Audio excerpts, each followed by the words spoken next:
சிவ சிவ அன்பே சிவம் மரக்கட்டளையில் பயணம் செய்யும் அனைத்து அன்பர்களுக்கும் இனிய வணக்கம். இன்றைய சிறப்பு விருந்தினராக வந்திருக்கும் கவிதா மேடம் அவர்களை குருவின் சார்பாக வருக என்று வரவேற்கிறேன். அக்கு பஞ்சர் ஒரு அறிமுகம் அப்படின்ற டாபிக்ல பேச வந்திருக்காங்க. மேடம், வெல்கம் டு அவர் டஸ்டல் சேனல். ஒன் செகண்ட் வெல்கம் பண்ணிக்கிறேன். நீங்க இந்த ஆப்பர்ச்சுனிட்டிக்கு ஒரு இன்ட்ரோ செஷன் கொடுக்க வந்திருக்கு. ரொம்ப ரொம்ப நன்றி. Thank you so much. ஸ்டார்ட் பண்ணிக்கலாம் topic. Okay sir. First of all நான் இந்த சேனல்ல பேசுறதுக்கு வாய்ப்பளிச்ச சிவசிவா அன்பே சிவன் ட்ரஸ்ட்டுக்கு நான் நன்றியை தெரிவிச்சுக்கிறேன். இன்னைக்கு நம்ம பேச போற தலைப்பு அக்குபஞ்சர் ஓர் அறிமுகம் அப்படின்ற தலைப்பை பேச போறோம். நான் என்னுடைய பேரு கவிதா. தூத்துக்குடியில அக்குபஞ்சர் ப்ராக்டிஸ் பண்ணிட்டு இருக்கிறேன். அக்குபஞ்சர் இல்லம் வச்சு நடத்திட்டு இருக்கிறேன். ஒரு 6 வருஷமா நான் இங்க ரன் பண்ணிட்டு இருக்கிறேன். இது என்னோட இன்ட்ரோடக்ஷன். அப்புறம் இப்போ ஒரு சின்னதா அக்குபஞ்சர் பத்தி சொல்லணும் அப்படின்னா, அக்குபஞ்சர் எல்லாருக்கும் தெரியும், ஒரு சீன மருத்துவ முறை 5000 வருஷமா இருக்கு. அப்புறம் இப்போ வேர்ல்டு லெவல்ல 2வது பெரிய மருத்துவ முறையா உலக சுகாதார நிறுவனத்தால அங்கீகரிக்கப்பட்ட மருத்துவ முறையாவும் இருக்கு. ஓகேவா? இப்போ நம்ம அக்குபஞ்சர் அறிவியலின் படி பார்த்தோம் அப்படின்னா, அக்குபஞ்சர் படி நம்ம உடம்பு என்ன பண்ணுது அப்படின்னா 3 முக்கியமான வேலைகளை பண்ணுது. அதுல ஃபர்ஸ்ட் அப்படின்னா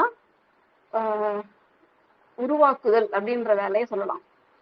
உருவாக்குதல் அப்படின்னா நம்ம ஃபர்ஸ்ட் ஆஃப் ஆல் நம்ம தாயோட கர்ப்பப்பையில உருவாகிறோம் இல்லையா, ஒரு சதக்கட்டியா ரத்த கட்டியா ஃபார்ம் ஆகுதுல அந்த குழந்தை. அந்த குழந்தை அதுக்கு தேவையான சத்துக்களை அம்மாவோட வயிற்றுல இருந்துகிட்டே அது தேவையான சத்துக்களை எடுத்தானே வளருது. நம்ம தனித்தனியா எதுவும் தர்றதில்லை. அது தேவையான சத்துக்களை எடுத்து தனக்கு தேவையானதை உருவாக்கிக்கிட்டு ஒரு முழு வளர்ச்சி அடைஞ்சு ஒரு குழந்தையா அது வெளியே வருது. இதுதான் உருவாக்கத்துக்கான ஒரு எடுத்துக்காட்டை நம்ம சொல்லலாம். அடுத்து ஒரு பெரிய முக்கியமான ஒரு இயக்கம் என்ன அப்படின்னா குணமாக்குதல். இதுதான் ஒரு பெரிய மாபெரும் இயக்கம் நம்ம உடம்புல நடக்கிறது. அதுல ஒரு 4 வேலைகளை உடம்பு செய்யுது. அதுல ஃபர்ஸ்ட் எப்படின்னா ரீசார்ஜ் அப்படின்னு சொல்லலாம். நம்ம ஒரு நாள் முழுக்க இயங்குறோம். அதுல நிறைய உடம்பு சோர்வடையும், ஆற்றல்லாம் செலவாகும். இதெல்லாம் எப்படி உடம்பு புதுப்பிச்சுக்கும் அப்படின்னா, இழந்த ஆற்றலை எப்படி அதை சேமிச்சுக்கும் அப்படின்னா தூக்கத்து மூலியமா சேமிச்சுக்கும். இது ரீசார்ஜ் அப்படின்றதுக்கு ஒரு எடுத்துக்காட்டா சொல்லலாம். நம்ம ஒவ்வொரு நாளும் செலவிடுற எனர்ஜியை ஃபுல்லா மறுபடியும் ரீசார்ஜ் பண்ணி அது தன்னைத்தானே பூஸ்டப் பண்ணி வச்சுட்டே இருக்கும். 2வதா சொல்லணும்னா ரெசிஸ்ட் அதை சொல்லலாம். ரெசிஸ்ட் அப்படின்றது நம்ம உடம்புக்குள்ள தேவையில்லாத ஏதாவது ஒரு அந்நிய பொருள் உள்ள நுழையுது. இப்ப எக்ஸாம்பிள் சொல்லணும்னா, ஒரு சளி பிடிக்குது, ஏன்னா ஒரு தூசி உள்ள போகுது, அதுக்கு ஒரு தும்மலை வர வைக்குது. தும்மலை வரவழைச்சு அது வெளியே அனுப்பிடுது இல்லையா. இதை ரெசிஸ்டுக்கு எக்ஸாம்பிளா சொல்லலாம். இப்படி நம்ம கண்ணுக்குள்ள தூசி விழுது, அதை கூட கண்ணீர் கலங்க வச்சு அதை வெளியே அனுப்பி விட்டுரும். இப்படி எதுவுமே நம்ம உடம்புல அந்நிய பொருள் நுழையாம வெளியே தள்ளுற வேலைகளை செய்யறது, அதுக்கு ரெசிஸ்ட் அப்படின்னு சொல்லலாம். 3வதா ரிப்பேர் அப்படின்றத சொல்லலாம்.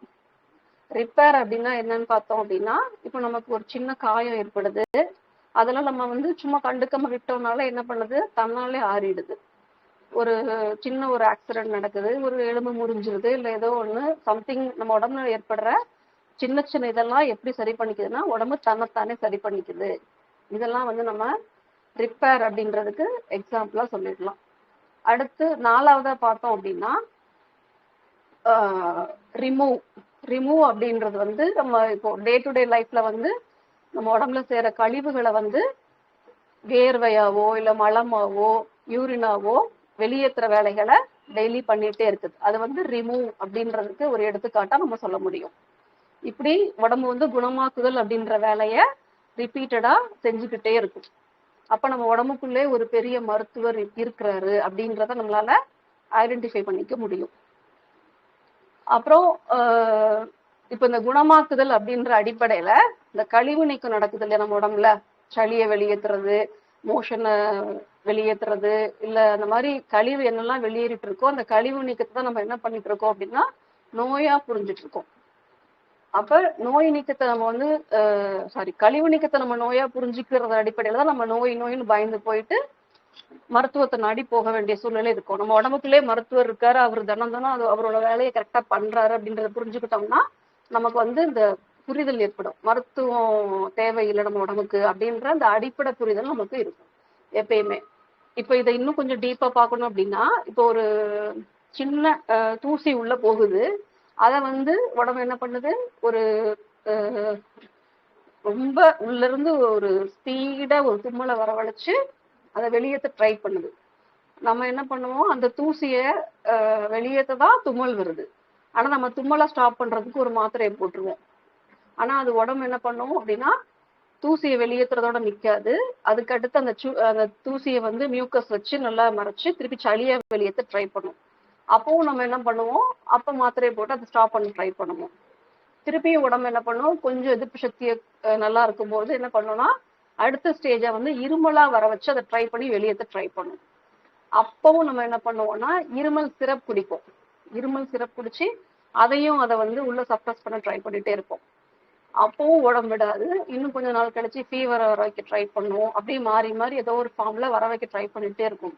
அப்புறம் ஒரு ஸ்டேஜ்ல என்ன பண்ணும் அப்படின்னா, வெளியேற்றவே நம்ம விடல, மாத்திரையை போட்டு போட்டு அடக்கி வைக்கும்போது அது வந்து பவுடர் ஃபார்மா மாத்தி ஸ்கின்ல வச்சுக்கும். ஸ்கின்ல வச்சுட்டு ஸ்கின் ப்ராப்ளமா வெளிப்படுத்த ஆரம்பிக்கும்.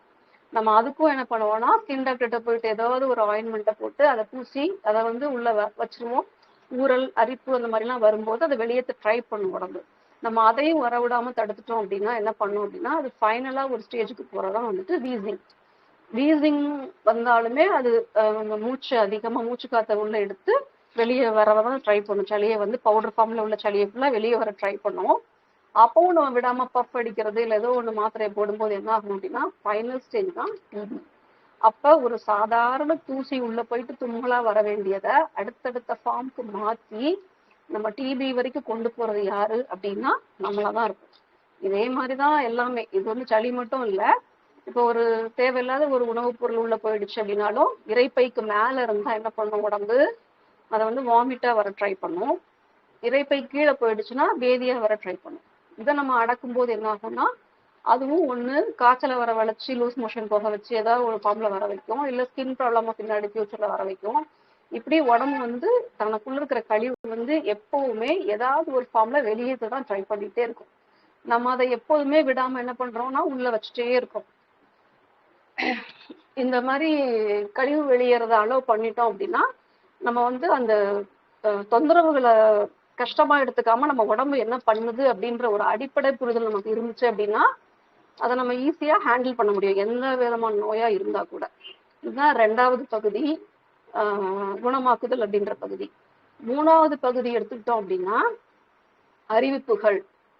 நம்ம உடம்பு வந்து ஒரு சில விஷயத்த அறிவிக்கும். நமக்கு எப்படி அறிவிக்கும் அப்படின்னா, பசியா ஃபர்ஸ்ட் அறிவிக்கும். இப்ப நமக்கு உடம்போட செல்களுக்கு வந்து தேவை ஏற்படுது, சக்தி தேவை ஏற்படுது அப்படின்னா அது வந்து பசியா நமக்கு இண்டிகேட் பண்ணும்.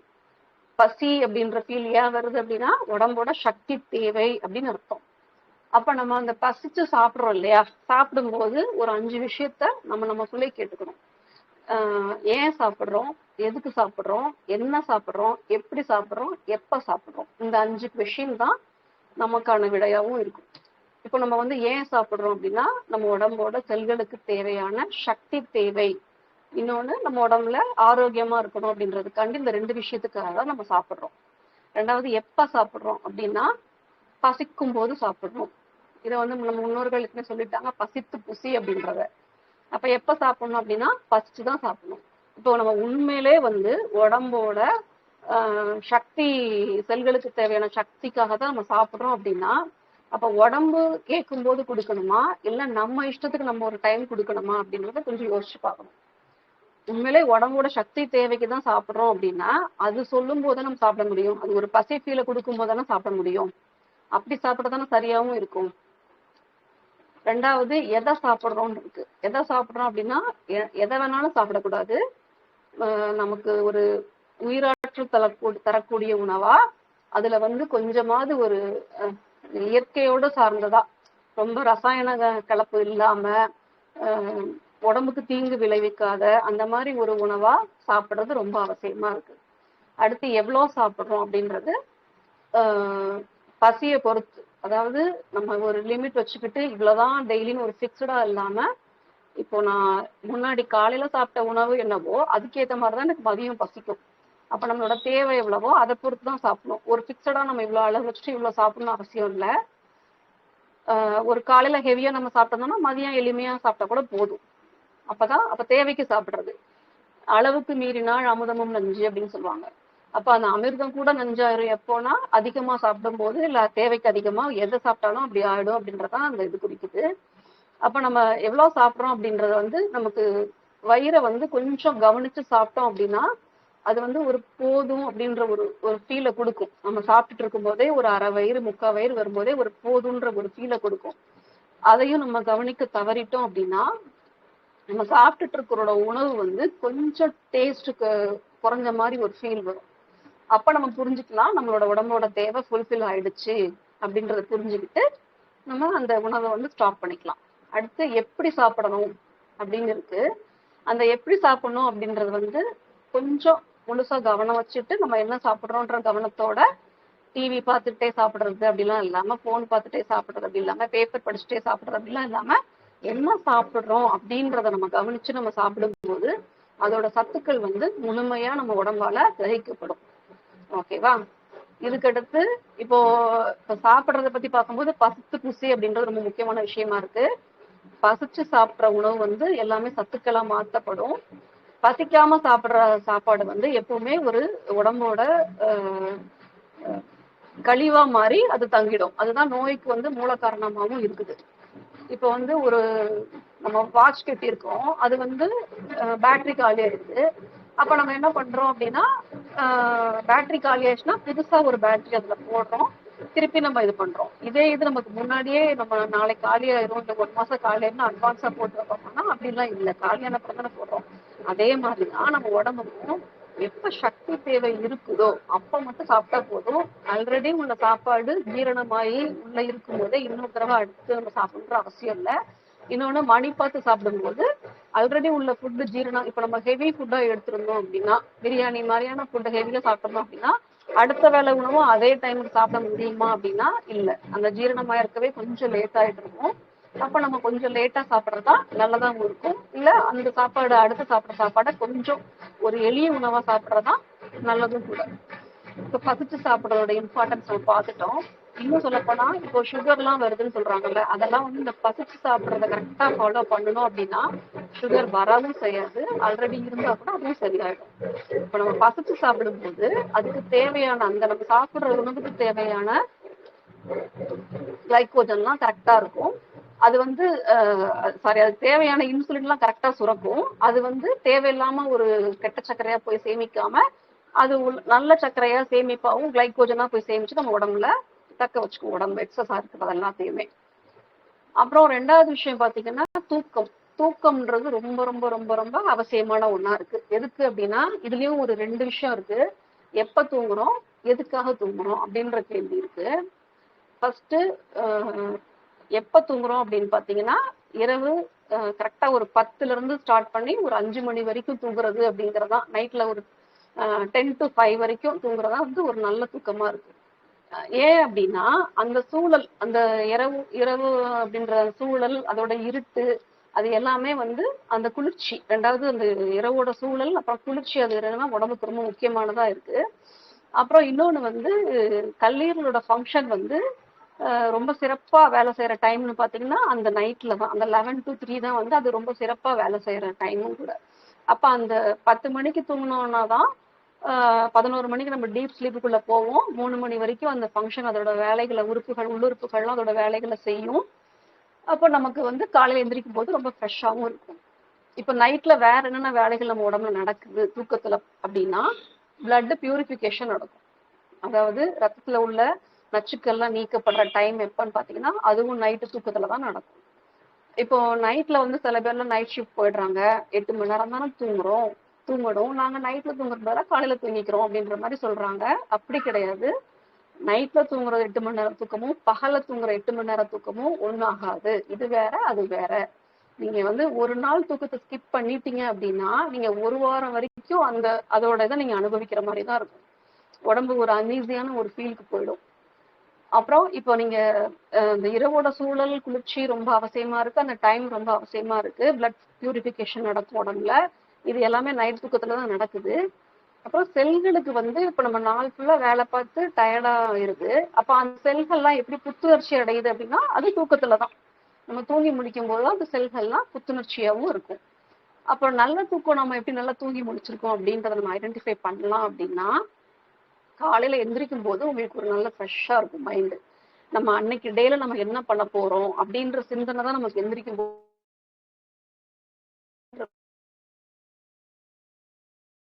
சரி இன்னைக்கு டேவை ஸ்டார்ட் பண்றோம், நல்ல விதமா ஸ்டார்ட் பண்ணலாம், எப்படி போலாம் அப்படின்னு அதை பத்தின சிந்தனைகளோட நம்ம நல்லாவும் இருக்க முடியும். இன்னொன்னு, எதுக்காக தூங்குறோம் அப்படின்ற கேள்வி. எதுக்காக தூங்குறோம் அப்படின்னா உடம்பு, மனசு இது ரெண்டுமே புத்துணர்ச்சி அடைகிறதுக்காக தான் தூங்குறோம். நம்ம உடம்பு சோர்வெல்லாம் நீங்கி புத்துணர்ச்சி அடைகிறதே போனா தூக்கத்துலதான். இதுக்காக தான் நம்ம தூங்குறோம். இன்னொன்னு, ரொம்ப தூங்காம தூக்கத்தை ஸ்கிப் பண்றவங்களுக்கு எல்லாம் பாத்தீங்கன்னா அந்த மனசுல ஒரு தத்தளிப்பு இருந்துகிட்டே இருக்கும். அவங்களால ஒரு நல்ல ஒரு தெளிவான முடிவெடுக்கிறதுல ஒரு சின்ன குழப்பம் இருக்கும். அந்த மாதிரிலாம் இருக்கும். இப்ப நீங்க நைட்டு ப்ராப்பரா தூங்கும் போது என்ன நடக்கும் அப்படின்னா அந்த மனசுல அந்த ஆசிலேஷன் எல்லாம் இல்லாம ஒரு முடிவெடுக்கிற திறன் வந்து ரொம்ப தெளிவா இதுதான் அப்படின்றத உங்களால எடுக்கவும் முடியும். அப்ப மனசு சரியாகிறதுக்கு, உடம்பு சரியாகிறதுக்கு எல்லாத்துக்குமே எது அடிப்படையா இருக்கு அப்படின்னா தூக்கம் அப்படின்றது ரொம்ப ரொம்ப ரொம்ப அவசியமானதா இருக்கு. மூணாவதா பார்க்கும்போது தாகம் அப்படின்ற விஷயம் இருக்கு. அந்த தாகம் அப்படின்றது எப்படின்னா நம்ம உடம்போட நீர் தேவை என்ன அப்படின்றத குறிக்கிறதா தாகம் அப்படின்றது. இப்ப தாகம் வந்து தாகத்துக்கு என்னெல்லாம் குடிக்கலாம் அப்படின்னா தண்ணி மட்டும்தான், சாதாரண பச்சை தண்ணி மட்டும்தான். அது எப்படி குடிக்கணும் அப்படின்னா வாயில வச்சு உதட்டுல படுற மாதிரி சிப் பண்ணி குடிக்கும் போதுதான் நம்ம உடம்போட நீர் தேவை வந்து ஃபுல்ஃபில் ஆயிடும். இப்ப இதே அண்ணாந்து ஊத்துனீங்கன்னா உங்களுக்கு அந்த அளவு தெரியாது, நீங்க குடிச்சிட்டே தான் இருப்பீங்க, ஆனா உங்களுக்கு அந்த குடிச்ச ஒரு நிறைவு வராது. அப்புறம் இப்போ டீ, காஃபி, இப்போ கூல்ட்ரிங்க்ஸ் அந்த மாதிரிலாம் குடிக்கிறீங்க அப்படின்னா தண்ணி குடிக்கிறதும் அதுவும் ஈக்குவல் கிடையாது. ரெண்டாவது, டீ காஃபி குடிக்கிறது, ஜூஸ் குடிக்கிறது அப்படிங்கறதெல்லாம் வந்து தாகத்தை தணிக்காது. திருப்பியும் உங்களுக்கு தண்ணி குடிச்சா மட்டும்தான் அந்த தாகம் தணியும். அப்ப தண்ணி வந்து தண்ணி தாகம் எதை குறிக்குது அப்படின்னா உங்க செல்களுக்கு தேவையான நீர் தேவையை குறிக்கிறது தான் தாகம் அப்படின்றது. அப்ப அதுக்கு ஒரு அளவெல்லாம் நம்ம வச்சுக்க தேவையில்லை. எப்பெல்லாம் தண்ணி தாகம் எடுக்குதோ நம்ம தண்ணி குடிச்சுக்கலாம். அப்புறம் இன்னும் சொல்ல போனா இப்போ ஒரு ஜீரணம் நம்ம உடம்புல நடக்குது அப்படின்னா அந்த ஜீரணத்துக்கு அடிப்படையா இருக்கிறதும் தண்ணி தான். முழுசா ஜீரணமாய் வெளியே வர்றதுக்கு சில நேரம் தண்ணி தேவைப்படும் போது தண்ணி தேவை அறிவிக்கும், அப்ப குடிக்கலாம். இன்னொன்னு, சாப்பிடும்போது தண்ணி குடிக்க கூடாது அப்படின்லாம் சொல்லுவாங்க. அப்படி கிடையாது. இப்போ சில ஃபுட் எல்லா ஃபுட்டுக்கும் அது பொருந்தாது. இப்போ சில நேரம் மசாலா உணவு கொஞ்சம் அதிகமா எடுத்துக்கிட்டோம், இல்ல கொஞ்சம் காரமான உணவுகள் எடுத்துட்டோம் அப்படின்னா அதை வந்து உடம்பு ஜீரணம் பண்றதுக்கு சில தண்ணி கேட்கும். அப்ப நம்ம வந்து கொஞ்சம் குடிச்சுதான் ஆகணும். அப்ப குடிச்சா மட்டும்தான் அது ஜீரணத்துக்கு எளிமையா அதை உடம்பால செய்ய முடியும். அப்ப அந்த டைம் நம்ம கொஞ்சம் தண்ணி குடிக்க வேண்டியது இருக்கும். அடுத்ததா பார்த்தா ஓய்வு. ஓய்வு அப்படின்றது வந்து ஒரு சின்ன உடம்புக்கு தேவையான ஒரு இடைவெளி அப்படின்னு சொல்லலாம். இன்னும் சொல்ல போனா உடம்புக்கு எடுக்க வேண்டிய ஒரு உடனடியா எடுக்க வேண்டிய புத்துணர்ச்சி, அதுக்குதான் வந்து அந்த ரெஸ்ட் உடம்பு கேட்கும். இப்போ பெண்கள் பாத்தீங்கன்னா சில பேர்லாம் மார்னிங் 5 மணி 6 மணிக்கு எந்திரிச்சு குழந்தைங்களை ஸ்கூலுக்கு அனுப்புறதுக்காண்டி வேலை செய்வாங்க. அது அப்படியே தொடர்ந்து ஒரு 5 hours நடக்கும். ஒரு காலையில 10 மணி வரைக்கும் செஞ்சு முடிச்சுட்டு எல்லா வேலையும் செஞ்சு முடிச்சுட்டு தான் நான் உட்காருவேன் அப்படின்ற மாதிரி மைண்ட் செட்ல இருப்பாங்க. இது வந்து ரொம்ப தப்பானது. இப்ப அவங்க அட்லீஸ்ட் ஒரு 5 மணிக்கு எந்திரிக்கிறாங்க, ஒரு 6 7க்குள்ள கொஞ்சம் வேலைகளை முடிச்சுட்டு ஒரு உட்கார்ந்து நிம்மதியா ஒரு 5 minutes பிரேக் எடுத்து ஒரு காஃபி குடிச்சிட்டு அதுக்கடுத்து ஒரு அடுத்த வேலையை கன்டினியூ பண்ணாங்கன்னா அவங்களுக்கு ஒரு சின்ன ரெஃப்ரெஷ்மெண்ட் கிடைக்கும்.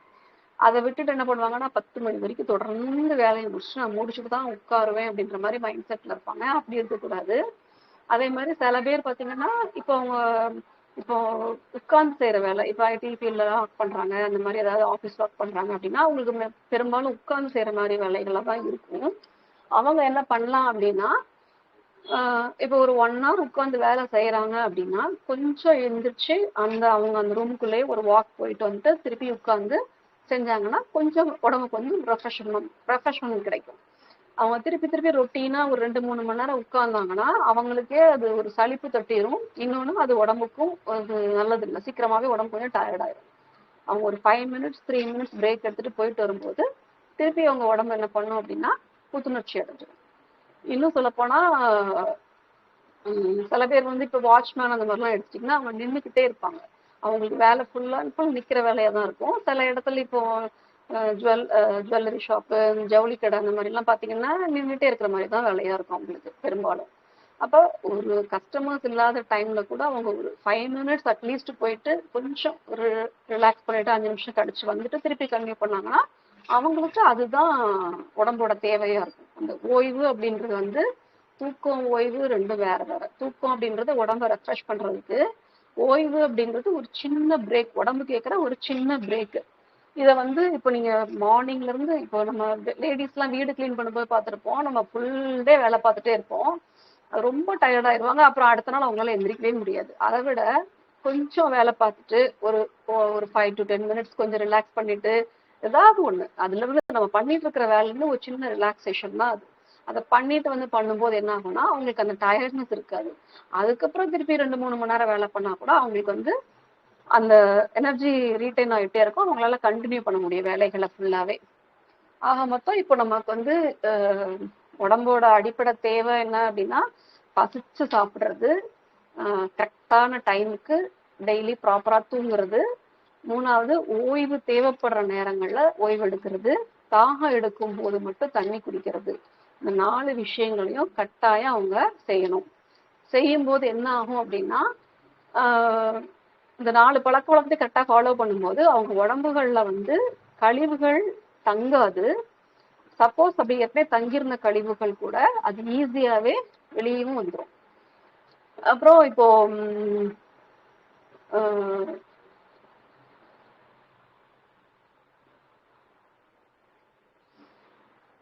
இப்படி நம்ம உடம்பு செய்யற வேலைகள்ல நம்ம என்ன பண்ணலாம் அப்படின்னா, அது இப்ப நம்ம ஒண்ணும் பண்ணாம இந்த 4 இதை ஃபாலோ பண்ணும்போதே தன்னாலே என்ன ஆகும் அப்படின்னா அது அதோட வேலைகளை கரெக்டா பண்ணிட்டு இருக்கோம். நம்ம வந்து குறுக்கீடு பண்ணாம இருந்தா மட்டுமே போதுமானது.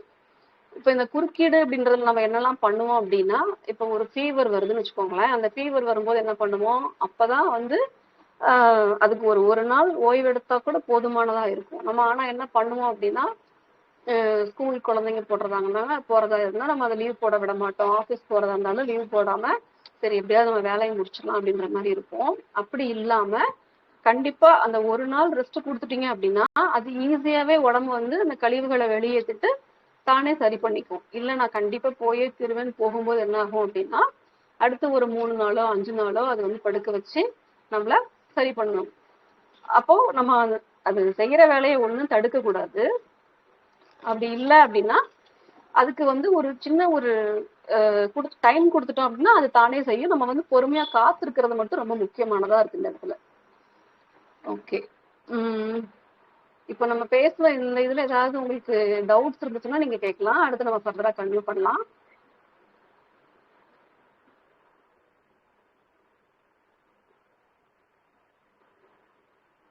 டவுட் எதுவும் இல்லைன்னு நினைக்கிறேன். அன்மியூட் பண்ணி விடுறேன். Okay sir. Okay. Uma madam பேசலாம். எல்லாருமே அன்மியூட் பண்ணி விட்டுருக்கேன். நீங்க டவுட் இருக்கு அப்படின்னா ஏதாவது டவுட் இருந்துச்சுன்னா நீங்க கேட்கலாம்.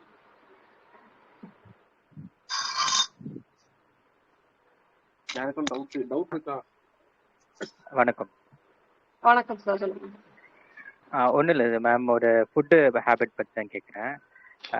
இது ஹீட் அதிகமாக ஆகுறதுனால பைல்ஸ் அந்த பிரச்சனைலாம் வரும்ல, அதுக்கு ஒரு பெஸ்ட் ஏதாவது உங்கள் சைட்லேருந்து ஏதாவது சொல்லுங்க. அது வந்து ஹீட்னால தான் வருதுன்னு உங்களுக்கே தெரியும் சார். அப்போ என்ன பண்ணணும் அப்படின்னா நைட்டு தூக்கத்தை மட்டும் சரி பண்ணா போதும் சார். நீங்க வந்து ஒரு 10 o'clock படுத்துட்டு, அதாவது நைட் சாப்பாடை வந்து ஒரு 8 மணிக்கு சாப்பிடணும். 7:30 to 8 தான் அதுக்கான கரெக்டான டைமு. அப்போ நீங்க 7:30 to 8 வரைக்கும் நீங்க சீக்கிரமா சாப்பிட்டீங்கன்னா உங்களுக்கு 9-9:30 படுக்க போனீங்கன்னா 10 மணிக்கு தூங்கிட்டீங்கன்னா 10 to 11 நம்ம உடம்பு என்ன பண்ணும் அப்படின்னா அன்னைக்குள்ள டேல நடந்த உடம்போட ஹீட் ஆயிருக்கும் இல்லையா, அதை ஃபுல்லா குறைக்கிற வேலையை செய்யும். அப்ப நீங்க நைட்ல சீக்கிரம் படுத்தா மட்டும் போதும், உங்க உடம்பு தன்னைத்தானே ஹீட்டை குறைச்சு இந்த பைல்ஸ் ப்ராப்ளம், அது அந்த ஹீட் சம்பந்தப்பட்ட சில பேர் பார்த்துருப்பீங்க ரொம்ப இருமிக்கிட்டே இருப்பாங்க, நைட்டு ஃபுல்லா இருமிக்கிட்டே இருப்பாங்க. அதெல்லாமே ஹீட் தொடர்பான ஒரு ப்ராப்ளம் தான். இது எல்லாமே எப்படின்னா நீங்க நைட் தூக்கத்தை சரி பண்ணா மட்டும் போதும், தானே சரியாயிடும் சார். ஏதாவது ஸ்பெஷலா ஃபுட்டு ஒன்றும் தேவையில்லை சார். ஃபுட்டு அதாவது எக்ஸ்டர்னலா ஒன்றும் பண்றதை விட உடம்பு பண்றதுதான் சரியானதா இருக்கும். அதனால நீங்க தூக்கத்தை சரி பண்ணா மட்டும் போதும், உடம்பு தன்னைத்தானே ஹீட்டை குறைச்சிக்கிட்டு அதை தானே சரி பண்ணிக்கவும் செய்யும்.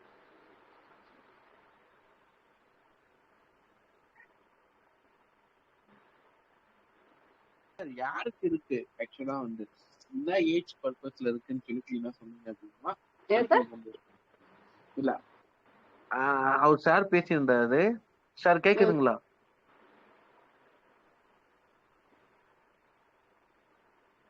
சார் கேக்குதா? கேக்குது சார், கேக்குது சார். யாருக்கு சார் அந்த ப்ராப்ளம்? உங்களுக்கா உங்க பசங்களுக்கா யாருக்கு? 40 years இருக்கிற ஒரு பர்சன் தான் கேக்குறேன். அவங்க டிரைவிங் அதிகமா பண்ணுவாங்க, அதனால டிரைவ் அதிகமா பண்ணுவாங்க. அதே மாதிரி ஸ்பைசி ஃபுட் எடுக்கிறதுனால டயட் சேஞ்ச் பண்ண சொல்லியிருந்தாங்க எல்லாரும். அதுதான். Okay okay. அது ஓகே, கொஞ்சம் ஸ்பைசஸ் குறைச்சிக்கலாம் சார். இன்னொன்று அவங்க உட்கார்ந்து டிரைவ் பண்றதுனாலையும் அந்த ப்ராப்ளம் வரும். அப்போ அவங்க உட்கார்ற இடத்துல வந்து ஒரு டர்க்கி டவல் மாதிரியான ஒரு டவலை யூஸ் பண்ணிக்கிறது நல்லது. ஆனா வந்து இதுக்கு சொல்யூஷன் என்னன்னு பாத்தீங்கன்னா, தூக்கத்தை சரி பண்ணீங்கன்னா உடம்போட ஹீட் கொஞ்சம், இப்போ நீங்க உங்க வேலையே அதுதாங்க போய் ஒன்றும் பண்ண முடியாது இல்லையா? அப்போ பாடி ஹீட் ஆகுது. அதை நீங்க நைட் தூக்கத்தை மட்டும் சரி பண்ணி அவங்க கரெக்டாக தூங்கும் போது அன்னைக்கு டேல அவங்களுக்கு ஹீட் ஆகுதுல பாடி, அது தானே குறையும், அந்த ப்ராப்ளம் வந்து சரியாகும். ஓகே மேடம், நீங்க கண்டினியூ பண்ணுங்க. தேங்க்ஸ். Okay okay.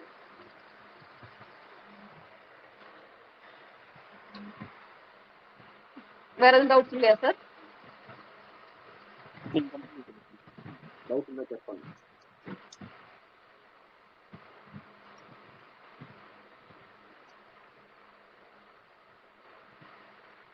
டவுட் யாருக்குன்னா இருக்கா? டவுட் இருந்தா டவுட் கேட்கலாம். டவுட் இருக்குங்களா? டவுட் இருக்கா? யாருக்கும் டவுட் இல்லையா? சரி ஓகே மேடம், கண்டினியூ பண்றீங்களா? Okay sir, okay okay. நம்ம பார்த்த விஷயங்களை திருப்பி ஒரு ரீகால் பண்ணிக்கலாம். இப்போ வந்து இது இன்ட்ரோடக்ஷன் செக்ஷன் தான் அப்படின்றதுனால நான் ஒரு சின்ன இன்ட்ரோ நம்ம திருப்பி ரீகால் மட்டும் பண்ணிட்டு முடிச்சுக்கலாம்னு நினைக்கிறேன் சார். இன்னும் அடுத்து நம்ம ஒரு டாபிக் வச்சு நம்ம அதை பற்றி டீட்டெயிலாக பேசலாம் சார். நான் திருப்பி இதை மட்டும் ஒரு ரீகால் பண்ணிக்கிறேன். இப்போ அக்குபஞ்சர் அப்படிங்கிறத வந்து அதோட அடிப்படையில பார்த்தீங்கன்னா உடம்பு 3 வேலைகளை செய்யுது. ஃபர்ஸ்ட் வந்து தனக்கு தேவையானதை தானே உருவாக்கிக்கிட்டு நம்ம தனித்தனியா சத்து பொருள் அப்படின்ற பேர்ல நம்ம எதையுமே கொடுக்க தேவையில்லை. இப்போ ஒரு எக்ஸாம்பிள் சொல்லணும்னா, இப்போ முட்டு வலின்னு ஒருத்தவங்க இருக்கிறாங்க அப்படின்னா அவங்களுக்கு முட்டுல வந்து ஆல்ரெடி கால்சியம்லாம் நிறைய டெபாசிட் ஆயிட்டு அதுதான் முட்டு வலியை கிரியேட் பண்ணும். இந்த வந்து வெப்ப கழிவு, காற்று கழிவு அந்த மாதிரி டெபாசிட் ஆயிருக்கு. அதெல்லாம் உடம்பு என்ன பண்ணும் அப்படின்னா, அது நம்ம ட்ரீட்மெண்ட் எடுக்கும் போது என்னாகும், தானே அதை வந்து தேவையில்லாதெல்லாம் கரைச்சிட்டு தானே சரி பண்ணிக்கணும் செய்யும். இப்போ அதை விட்டுட்டு நம்ம கால்சியம் டேப்லெட் எடுக்கிறோம் வைக்கிறோம்னா அது தேவையில்லாத இன்னும் வேற ஏதாவது தான் பிரச்சனை கிரியேட் ஆகும். அப்போ உடம்பு தனக்கு தேவையானதை தானே கிரியேட் பண்ணிக்கணும் செய்யும், தேவையில்லாத அது கழிவா இருந்தா அது வெளியே அனுப்பவும் செய்யும் அப்படின்றத நம்ம புரிஞ்சுக்க முடியுது. அடுத்தது குணமாக்குதல் அப்படின்ற அடிப்படையில சின்ன சின்ன காயங்களா இருக்கட்டும், இல்ல முட்டு எலும்பு தேய்மானம், இல்ல அந்த எலும்பு முறிவு, இந்த மாதிரி விஷயங்களை தன்னைத்தானே சரி பண்ணிக்குது. இப்போ ஒரு முள்ளு குத்துச்சுன்னா அப்படின்னா கூட காலில் என்ன பண்ணும், அந்த இடத்துல ஒரு சீல் மாதிரி ஃபார்ம் ஆகும். அந்த சீலை ஃபார்ம் பண்ண வச்சு அது மூலியமா அந்த முள்ளை வந்து வெளியேற்றலாம் உடம்பு ட்ரை பண்ணும். இப்படி கண்ணில் தூசி விழுந்தா அப்படிதான் கண்ணீரை டக்குன்னு வர வச்சு அதை வந்து வெளியேற்ற ட்ரை பண்ணுங்க. இப்படி ஒவ்வொரு விஷயமும் நம்ம உடம்பு வந்து பார்த்து நம்மள பாதுகாத்துட்டே தான் இருக்கு அப்படிங்கிறத நம்ம புரிஞ்சுக்கணும். இப்போ இதுக்கு அடுத்து வந்து இப்போ நம்ம ஒரு ஃபுட்டு தேவையில்லாத நம்ம சாப்பிட்றோம், அது வந்து வாமிட்டா வந்துடும். மேலே அந்த இறைப்பைக்கு மேலே இருக்கிறது வந்து வாமிட்டா வந்துடும். நம்ம வாமிட் வர்றதுக்காக நம்ம ஒரு கொமட்டல் வரும்போதே கொமட்டுது அப்படின்னு சொல்லி நம்ம என்ன பண்ணுவோம்னா, அந்த ஃபுட்டு திருப்பியும் நம்ம சாப்பிட்றோம், அந்த மாத்திரையை ஒன்று மட்டும் போட்டுட்டு சாப்பிட்றோம் அப்படின்னா அது என்ன பண்ணும், அது ஏற்கனவே வாமிட் வருதுன்னா அது உடம்புக்கு ஒத்துக்காத ஒரு ஃபுட்டு தான் வாமிட்டா வரும். அதை உள்ள அடக்கும் போது என்ன ஆகும் அப்படின்னா அது ஒரு வேற ஃபார்முக்கு மாறி இருக்கும். அப்புறம் இறைப்பைக்கு கீழே போயிடுச்சு அப்படின்னா அது வந்து பேபியா வர ட்ரை பண்ணுவோம். நம்ம அதையும் மாத்திரையை போட்டு ஸ்டாப் பண்ணிட்டோம் அப்படின்னா உங்களுக்கே நல்லாவே தெரியும். இப்போ வந்து ஒரு லூஸ் மோஷன் போகுதுன்னா அது எவ்வளோ பேட் ஸ்மெல் அடிச்சு எப்படி போகும்னு தெரியும். அதை நம்ம மாத்திரை போட்டு உள்ள கண்ட்ரோல் பண்ணி வைக்கிறதுனால அது என்ன மாதிரியான ஒரு ஃபார்முக்கு நிலைக்கு மாறும் நீங்களே கொஞ்சம் யோசிச்சு பாருங்க. இப்போ அந்த மாதிரி இப்போ லூஸ் மோஷன் போகுது இல்லையா, அந்த மாதிரி ஒரு இது வந்து ஏதாவது ஒரு ஃபார்ம்ல வெளியில வரும்போது அது ஸ்கின்ல படும்போது அது ஸ்கின்னே புண்ணாகிற அளவுக்கு இருக்கும். அப்ப அந்த அளவுக்கு ஒரு மோசமான கழிவு வந்து நம்ம மாத்திரை போட்டு ஸ்டாப் பண்ண தேவையில்லை.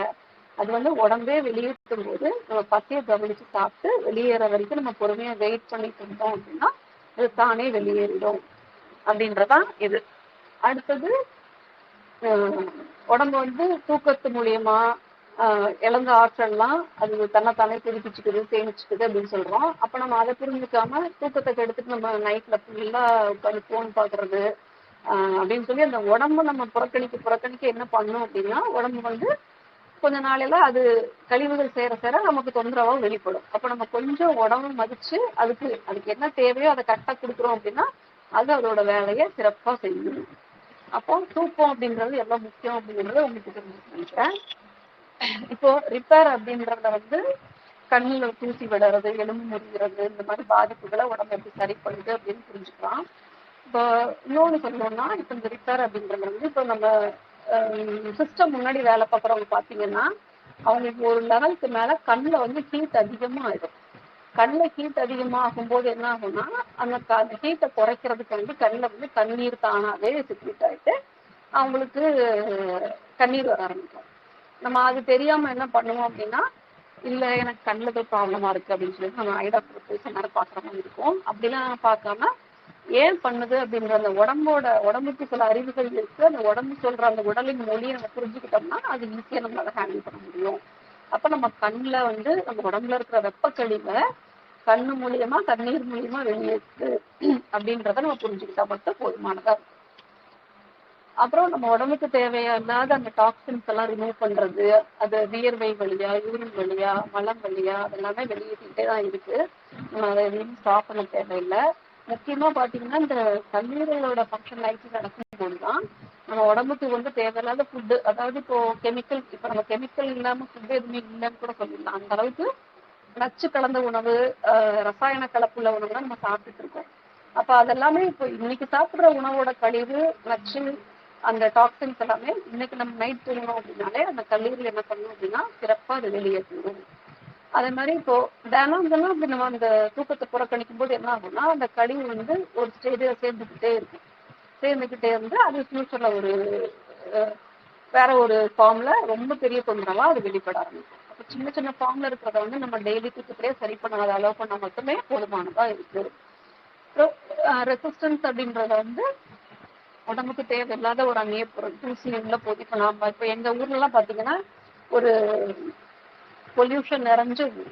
அப்ப நல்லா தெரியும் இப்ப இன்னைக்கு நம்ம தூசி உள்ள போகுது, தும்மல் வருது அப்படின்றது இதை நம்ம புரிஞ்சுக்கிட்டு அந்த உள்ள போன டஸ்ட் தான் வெளியே வருதுன்னு புரிஞ்சுக்கிட்டு இன்னைக்குள்ள தூசி இன்னைக்கே வெளியேறிட்டு விட்டோம்னா ஓகே. இப்ப அதை விட்டுட்டு எனக்கு தும்மல் வந்துட்டே இருக்கு, எனக்கு ரொம்ப அன்ஈஸியா இருக்கு, நான் தும்மல் போட்டேன்னா பக்கத்துல உள்ளவங்க என்ன நினைப்பாங்க அப்படின்னு பயந்து போய் நம்ம வந்து என்ன பண்றாங்க, டக்குன்னு ஒரு மாத்திரையை போட்டு அந்த தும்மலை ஸ்டாப் பண்ணிடுறாங்க. அது வந்து அவ்வளோ ஸ்பீடா உடம்பு செய்யுது, அந்த ஆற்றலை வந்து விரயமாக்கிட்டு உடம்பு செய்யுது அப்படின்னா அது எவ்வளவு பெரிய முக்கியமான வேலையா இருக்கும் அப்படின்ற புரிஞ்சுக்க தவறதுனால என்ன ஆகுது அப்படின்னா டக்குனு நம்ம மாத்திரையை போட்டு ஸ்டாப் பண்ணிடுறோம். அது வந்து வேற ஒரு நிலைக்கு போயிட்டு சாதாரணமா ஒரு தும்மலா வர வேண்டிய சளி வந்து தூசி வந்து அது ஒரு சளி ஃபார்முக்கு போயிட்டு ஒரு 4 நாளோ 3 நாளோ 1 வாரமோ இருந்து வெளியேற தன்மைக்கு மாற்றுறது யாரு அப்படின்னா அது நம்மளாதான். அடுத்தது இப்போ நம்ம சாதாரண ஒரு தொந்தரவுகளை வந்து தொந்தரவு தான் இது. இப்போ ஒரு வலி சொல்லலாம், எக்ஸாம்பிளுக்கு ஒரு தலைவலி வருதுன்னு வச்சுக்கோங்களேன். இப்ப தலைவலி ஏன் வருதுன்னா சாப்பிட்ட ஃபுட்டு ஜீரணாகிறதுனால வரும், கல்லீரல கழிவுகள் செஞ்சதுனாலும் வரும், இப்படி நிறைய ரீசன்னால தலைவலி வரும். சும்மா அதை விட்டுட்டு நம்ம தலைவலி அப்படின்றது டக்கு நம்ம மாத்திரையை போட்டுட்டோம் அப்படின்னா அந்த தலைவலிக்கான காரணத்தை நம்ம சரி பண்ணல அப்படின்னா அது குறிப்பிட்ட டியூரேஷன் கொடுத்தா அந்த மாத்திரையோட பவர் போனதுக்கு அப்புறம் திருப்பி வந்துகிட்டே தான் இருக்கும். அதை விட்டுட்டு அந்த வலி வந்து எந்த இடத்துல இருக்கு, அது என்ன சொல்ல வருது, நம்ம என்ன பண்ணோம், நம்ம எப்பயுமே என்னன்னா நம்ம என்ன பண்ணோம் அப்படிங்கிறதுக்கு வரவே மாட்டோம். எனக்கு தலை வலிக்குது அப்படின்னு மட்டும் தான் சொல்லுவோம். ஏன் தலை வலிக்குது அப்படின்ற அந்த இதை நம்ம யோசிச்சு பார்க்க மாட்டோம். அதை நம்ம கொஞ்சம் யோசிச்சு பார்த்தோம்னாலே புரிஞ்சிடும். ஒண்ணு நம்ம முந்தின நாள் ஒழுங்கு தூங்கி இருக்க மாட்டோம், அதனால கூட தலைவலி வந்துருக்கலாம். இல்லை நம்ம சாப்பாடு கொஞ்சம் ஹெவியா எடுத்திருக்கோம், அதை கொஞ்சம் லேட் நைட்டா சாப்பிட்டுருக்கோம், இதனால கூட வந்திருக்கலாம். இதை எதுவுமே கன்சிடர் பண்ணாம தலைவலிக்குது அப்படின்றதுக்கு டக்குனு மாத்திரையை போட தான் பார்ப்போம். இப்படி எல்லாம் இல்லாம அது ஒரு உடம்பு செய்யற ஒரு அற்புதமான வேலை, கழிவு நீக்குது அப்படின்றத புரிஞ்சுக்கிட்டு நம்ம வந்து உடம்புக்கு கொஞ்சம் டைம் கொடுத்தோம்னா மட்டுமே போதுமானதா இருக்கும். அதோட வேலைகளை சிறப்பா செஞ்சு முடிச்சோம். இப்ப அடுத்தது பசி அப்படின்றது நான் எப்பயும் சொல்லிட்டேன். எவ்வளவு முக்கியம் அப்படின்றத. இப்போ பசைச்சு சாப்பிடுறது வந்து இப்போ அது ஒரு ஹேபிட் தான். ஆனா அந்த உணவு வந்து பசிச்சு சாப்பிடும்போது அது மனசுக்குமானதாகவும் இருக்கு.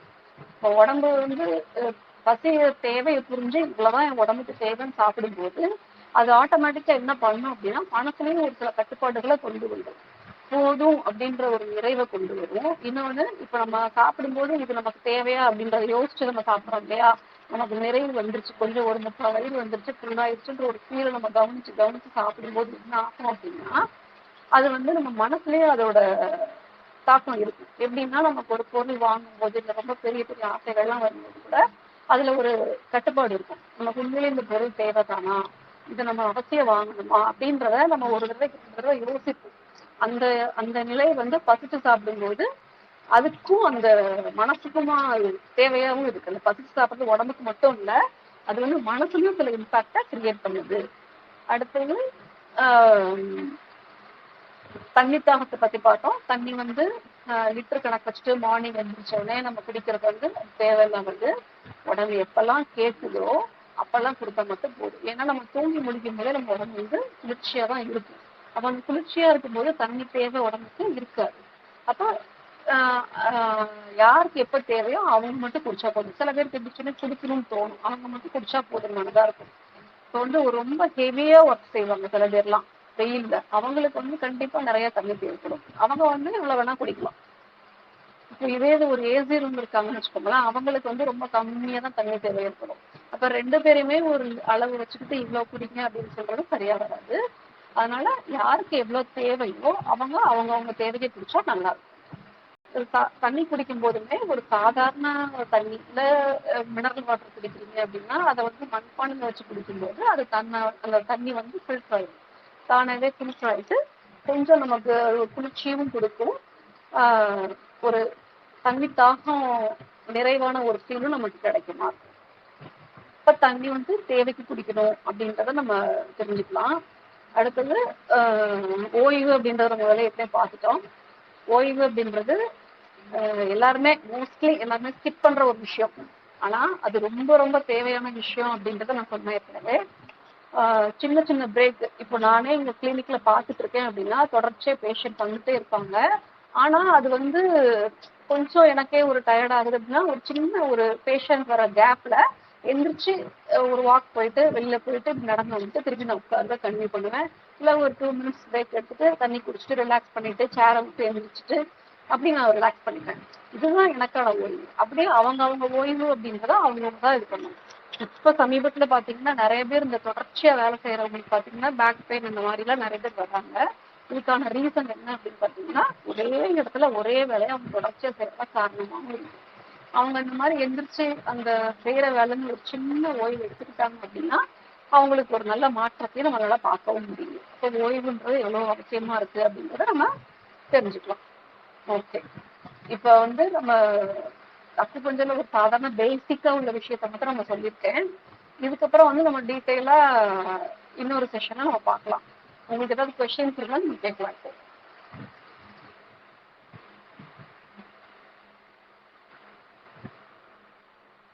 தேங்க்யூ முஷ், ரொம்ப ரொம்ப நன்றி. ஆக்சுவலா நல்லா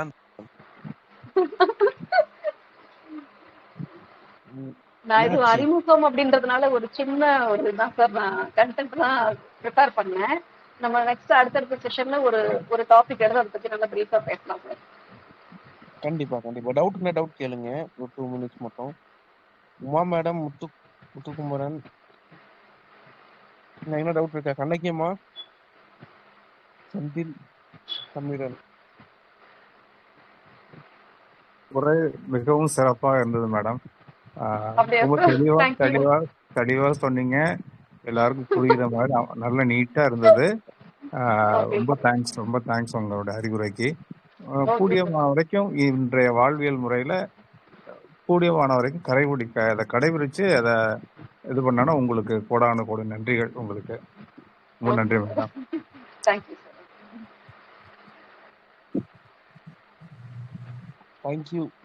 டவுட் இருக்கா? சரிங்க மேடம், முடிச்சுக்கலாம். Thank you so much. Okay sir, thank you sir.